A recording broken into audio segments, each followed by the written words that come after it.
Marriage is A option और a choice. बहुत ही बेहतरीन टॉपिक है कि शादी हमारे लिए जरूरी है या वो महज हमारी चॉइस है। मैरिज पता है क्या होती है? शादी को हम सोचते हैं कि हमारा हनीमून पीरियड हमेशा चलेगा, हम जितना अब एक दूसरे को कडल करते हैं हम हमेशा करेंगे, हमारा फैमिली हमारे जितने सपोर्ट में है वो हमेशा रहेगा। बट रियलिटी क्या है एक शादी की? ना तो आपका हनीमून फेज जिंदगी भर चलना है, ना आपका फैमिली आपको सपोर्ट करने वाली है, और ना ही फ्रेंड्स और ना ही कोई और। शादी एक समझौता है, लेकिन इस समझौते को हम बहुत प्यारा कैसे बना सकते हैं वो हमारे हाथ में है। आपने कहते हुए सुना होगा बहुत लोगों को कि इनकी कुंडली नहीं मिली इसलिए इनका लाइफ ऐसा है, या इनकी कुंडली मिल गई तो बहुत अच्छी इनकी लाइफ रहेगी। बट हमने बहुत सारे हॉरोस्कोप मिलाने के बाद भी देखा है कि उनके डाइवोर्स केसेस आज हम देखते हैं। हमने बहुत सारे ऐसे लोगों को भी देखा है, हमारे सामने आइडियल एग्जाम्पल हैं जिन्होंने हॉरोस्कोप मैच नहीं करा और आज वो एक बहुत फ्रूटफुल लाइफ जी रहे हैं। क्यों? Horoscope is just like a Google map. आप कहीं जाते हैं, आप गूगल मैप लगा लेते हैं, वो आपको डेस्टिनेशन की गाइडलाइन देता है, बट उसके बीच में कितने उतार चढ़ाव आएंगे, कितनी छोटी छोटी गलियों में से आपको होके जाना है, और कभी कभी हो सकता है कि आपका रूट भी गलत हो जाए। तो क्या आप गूगल मैप के ऊपर चिल्लाते हैं, अरे क्या कर रहे हो, कैसे कर दिया?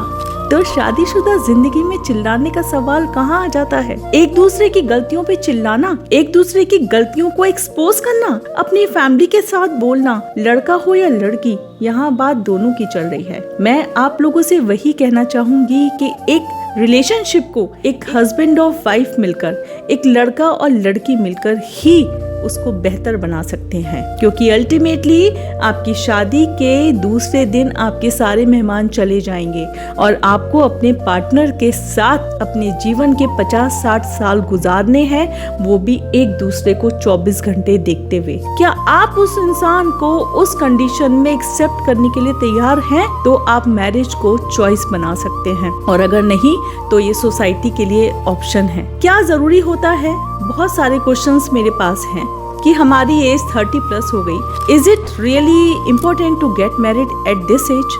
मैं ये कहना चाहूंगी कि शादी होना कुछ भी इम्पोर्टेंट नहीं है। It is just a societal stamp कि आपके ऊपर स्टैम्प लग गया। आप जब भी शादी करने जाएं, आपको कोई पार्टनर पसंद आए, तो मैं आप लोगों से ये रिक्वेस्ट करूंगी कि आप बहुत तरीके से, बहुत ध्यान से उनको सुने, समझें और तब आप ये फैसला लें। आपने कभी सोचा है कि जिसकी प्रायोरिटी अभी सिर्फ आप हैं, शादी के बाद उसकी प्रायोरिटी उसकी फैमिली भी होगी? ये सारी चीजें ना देखने में बहुत आसान लगती हैं कि यार कर लेंगे, लेकिन जब एक्सपेरिमेंट करने के लिए आता है, जब एक्सपीरियंस करने के लिए आता है, तो हम उसको डिवोर्स का नाम दे देते हैं कि हमसे नहीं हो पाएगा। तो मैं नहीं चाहूंगी कि आप किसी भी भावावेश में आके, फैमिली के प्रेशर में आके, सोसाइटी के प्रेशर में आके आप इतनी प्यारी चॉइस को एक ऑप्शन बना लें। बाकी हमारा मोटिव, हमारा जो लक्ष्य है वो कुछ कर गुजरना है, या सिर्फ हमारा डेस्टिनेशन ही मैरिज है?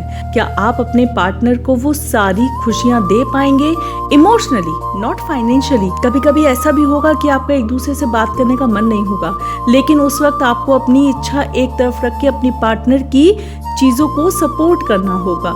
तो ये बहुत ही सुंदर डेस्टिनेशन है, इसको बहुत सुंदरता से लेके चलिए। हमारे 7 चक्रास को हमें जागृत करना है, हमें अपने सारे सेंसेस को खोल के डिसीजन लेना है।